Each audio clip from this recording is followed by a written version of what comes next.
Smell পালে ভুকিলে তেতিয়া তাক লাত মাৰি দিয়ে।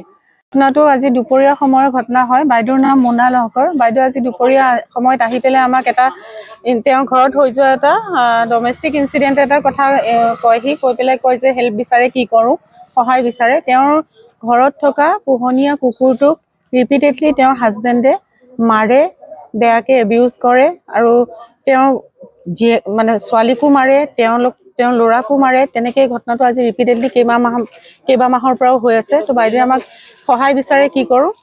তো বাকী ইনচিডেণ্টখিনি যিখিনি হয় বাইদেৱে নিজৰ মুখেৰে ক'ব, বাইদেউৰ লগত কি ঘটিছে বা বাইদেউহঁতৰ ঘৰত কি ঘটি আছে।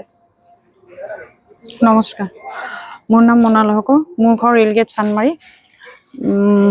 মই তাৰমানে যিজনী মোৰ কুকুৰ, এইটো মই প্ৰায় 1.5 মাহৰ পৰা লোৱা। তাইক মই বহুত মৰমতে ৰাখিছোঁ। মোৰ হাজবেণ্ড মোৰ মানে ঘৰুৱা মানে অলপ অশান্তি এটা হৈ আছে, মানে আজিৰ পৰা নহয় বহুত আগৰ পৰা মোৰ ল'ৰা ছোৱালীও সেইখিনি টৰ্চাৰ সহ্য কৰি আহিছে।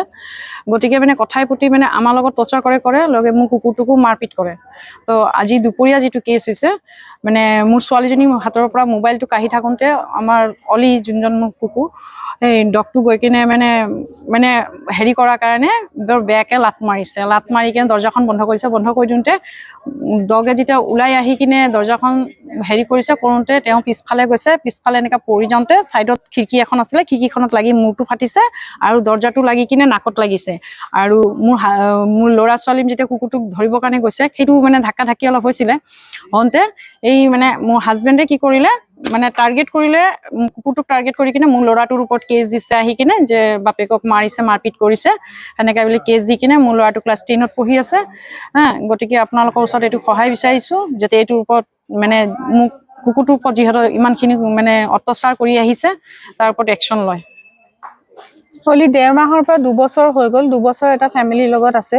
তো তেওঁলোকৰ এটাচমেণ্টটো মানে যিমানখিনি আছে পোৱালিটোৰ লগত, তো সেইখিনি তেওঁৰ হাজবেণ্ডৰ আছে নাই নাজানো, নাথাকা হয়তো সেইখিনি নকৰিলেহেঁতেন।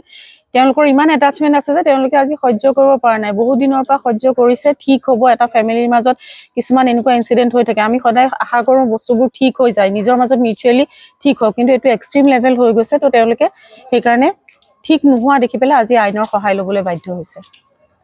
আৰু আমি লালমাটি থানাত আহি পেলাই কেছটো FIR দিছোঁ আৰু কেছটো এতিয়া সদৰ থানালৈ ফৰৱাৰ্ড কৰা হ'ব। মই আগতেও আপোনাক কৈছিলোঁ, আগতেও আহিছে তেওঁলোকে, আগতেও কৈছিলোঁ, খবৰ দিছে, আগতেও মাৰিছে বুলি, আগতেও এনেকা মাৰপিট কৰে যে স্মেল পায় ন, স্মেল পাত ভুকিলে তেতিয়া তাক লাত মাৰি দিয়ে, এনেকা কৰে। তেতিয়া আমি তেখেতক কৈছিলোঁ যে এইটো কৰিবলৈ মানা কৰিব। আমি ভাবা নাছিলোঁ যে তেওঁলোকৰ মানে ইমান এক্সট্ৰিম লেভেলত গৈছিলে। আমি ভাবিছিলোঁ ঘৰৰ অশান্তিবোৰ ঘৰৰ মাজতে ঠিক হওক আৰু কুকুৰজনীক কিবা এটা ভুলত মাৰিছে চাগে, কিন্তু এইটো ৰিপিটেডলি হৈ আছে। তাৰমানে বাৰে প্ৰতি আহি পেলাই তেওঁলোকে আমাক কৈ থাকে। তো আজি আমিও বাধ্য হৈ গৈছোঁ, তেখেতক ক'লোঁ যে আজি কেছটো FIR কৰক, দিয়ক এটা থানাত গৈ পেলাই।